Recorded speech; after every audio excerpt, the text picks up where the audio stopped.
in Liverpool, New York, down the road from Liverpool High School, and of course, we are here celebrating Liverpool Crew tonight. We had our girls special, now we have our boys special. We have Louie D'Eredita and somebody that I think I have to put on my payroll since he's been on the show so much, Jake Knapp. Please give Jake and Louie a round of applause. Show them some love. Louie, how are you? I'm doing good. So, Louie, you hear about, you heard from the girls' side of things. You heard about kind of their thoughts on crew and whatnot, and what it means to be in unison and different positions. Do you have a position that you thought you were going to be and you got moved, or are you where you thought you would always be at? When you think about all the positions. Like seat-wise? Yeah, seat-wise. Yeah. So, my freshman year, I started in stroke seat, and that's where I wanted to be for the rest of my years. But last year, that didn't really work out, so I got put in 2-seat, and then I'm back in stroke seat now, and that's where I want to stay. So you've been in stroke seat, 2-seat, back to stroke seat. What was it like going through that transition and back? It was kind of fun. It was a little different, and change was nice. Change was not. What did you learn from the change? Learned how to follow people a little better. Learned what's going on in the back of the boat while I'm in the front of the boat. All right, I like it. Appreciate it. Jake, were you where you thought you would be? So if you told my my freshman year self that I'd be rowing crew right now, I would think you're insane. I played baseball, and then over that summer, going into sophomore year, I decided to row crew. Yeah. My brother was the one that introduced me to it, but I fell in love with it. So I think it was a great switch up for me, and yeah, I liked it a lot. Why did you fall in love with it? How did that happen? So I figured out that I was kind of fast, but then also just the people on the team, like, it made me feel like I was at home. So people on the team help you feel at home? Yeah. You said you would have never thought that you would be doing this. So what is it about, besides the people on the team, what is it about the sport itself that you just really like? The adrenaline rush right before a race, or when we're doing a 2K, or any type of race, even a steady state piece, I get this like rush, and it's a different feeling. I like the feeling a lot. So, do you get that rush from anything else? From football, I do. From football, okay. I was going to ask you, does it feel the same? It's a little different. So I think I'm too hard at the start to the point where I can't finish the race. Yeah. Football, I could just go full speed, and over time, like, you get warm, and then I kind of wake up. But crew, I have to kind of control myself. So you have to control yourself. Yeah. All right. Louie, do you get a rush? I do, yeah. How would you describe it? Mine's more of like enjoyment. Enjoyment? Yeah.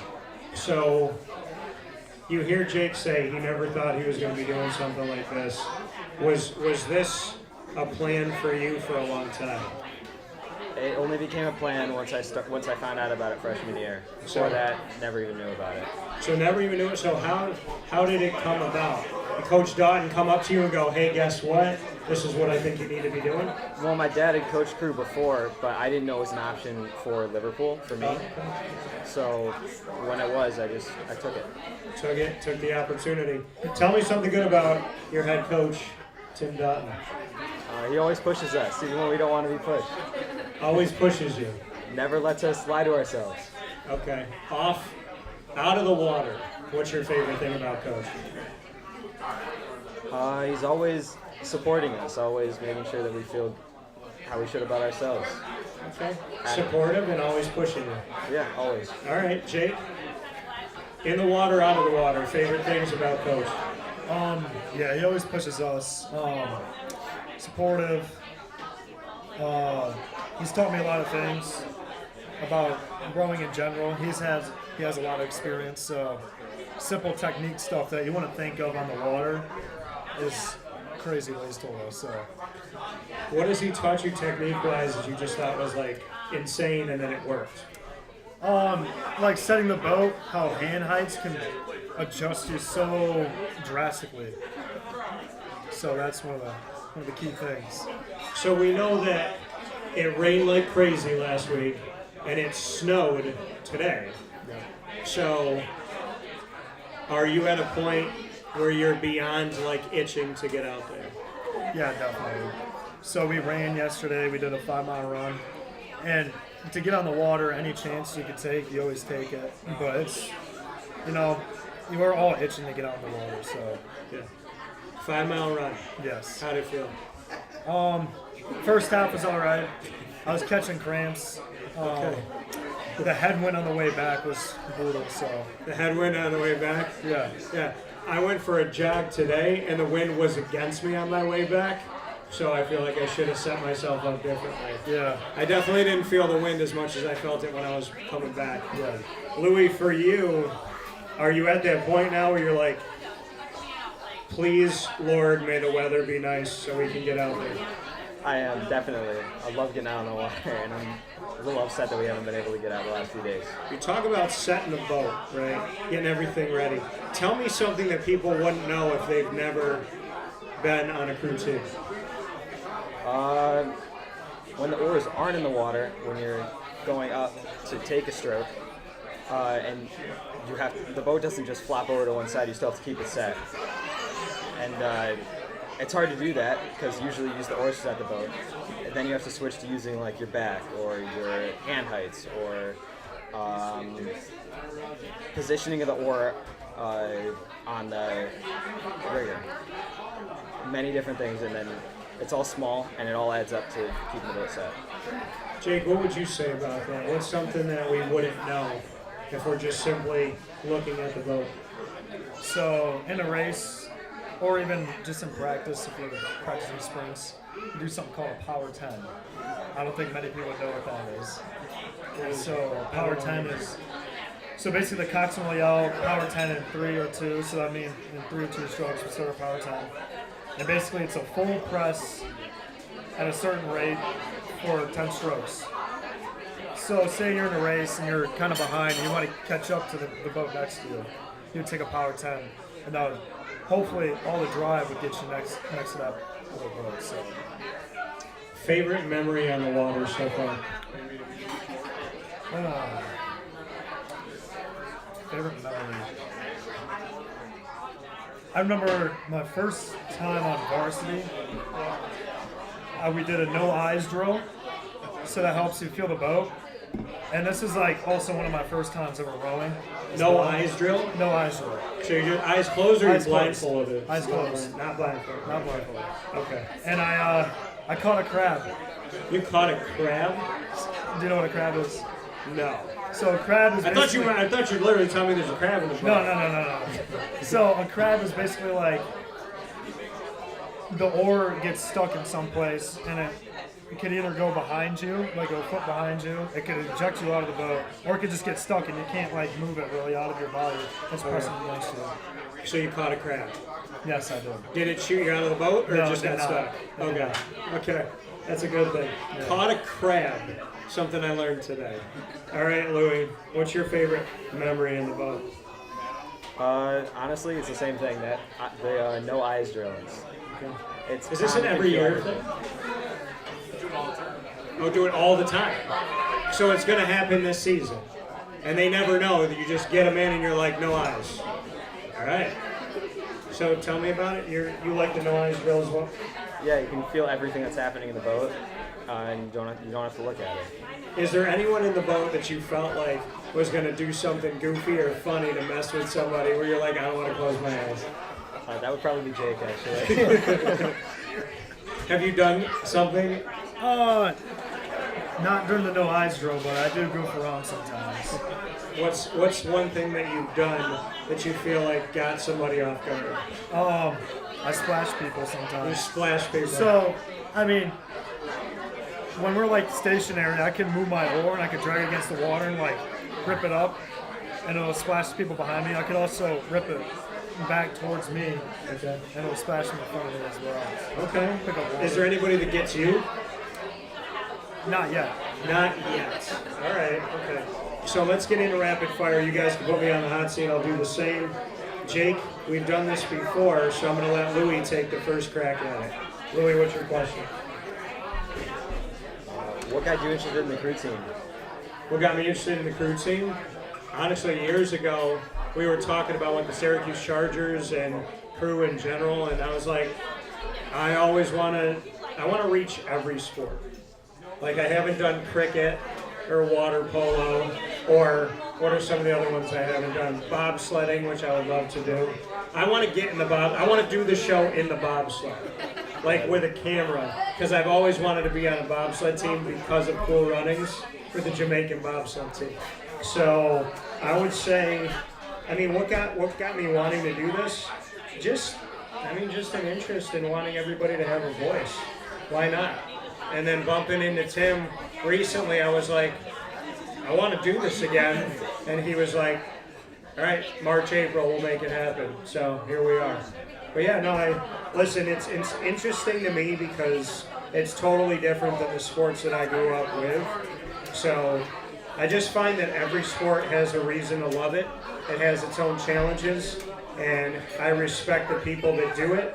So I'm just kind of, I don't know, I get into every sport that I have the opportunity to cover, because if somebody loves it and they show me that, I can feel that.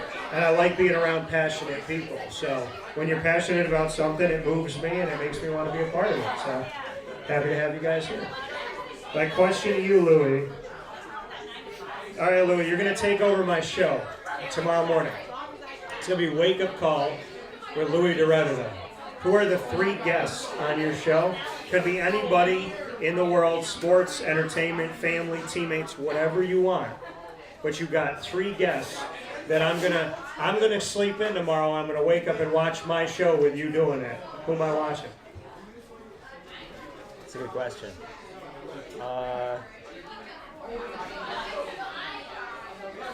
My dad worked with a bunch of interesting people in Portugal. I'd probably get one of them. Okay, so you somebody working with your dad? Yeah. Okay. His name is Louis. Louis from Portugal.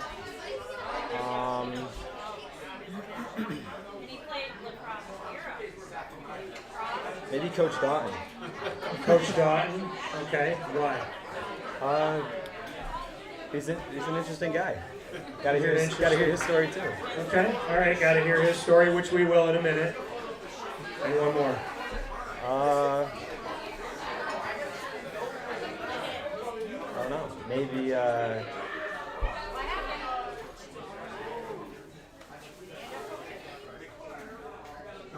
It's a really good question. I gotta plan it out all year long. I do 250 shows at the least. So my brain is always, who's coming on, who's coming on.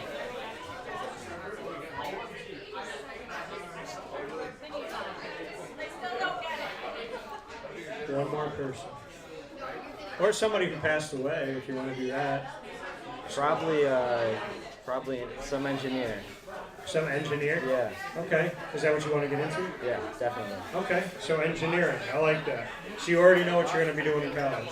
Yep. What's the plan for, like, what do you want to do with your degree? If you could do anything, what do you want to do? I want to design things that have never been seen before.